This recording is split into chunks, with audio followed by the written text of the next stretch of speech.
Liepājas Latviešu biedrības nams ir vadošais kultūras centrs Liepājas pilsētā ar ļoti dažādām iespējām un aicina klientus šeit organizēt gan koncertdarbību, gan izstādes, gan sarīkojumus, gan konferences, kongresus, seminārus. Šim nolūkam mēs piedāvājam izīrēt 3 telpas, gan lielo koncertzāli ar 450 sēdvietām, gan mazo zāli, kam ir mūzikas koncertiem un semināriem, gan arī izstāžu galeriju 70 sēdvietām.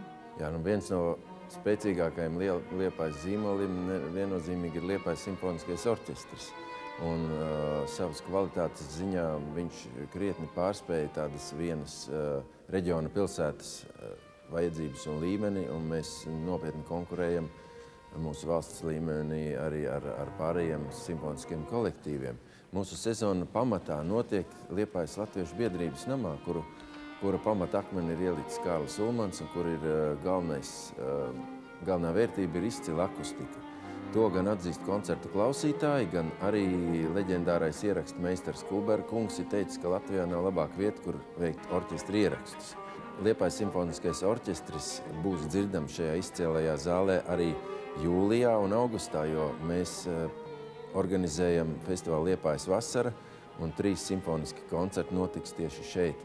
Tā kā sekojiet lūdzu informācijai, un mēs jūs laipni gaidām Liepājas Latviešu biedrības namā uz Liepājas simfoniskā orķestra koncertiem.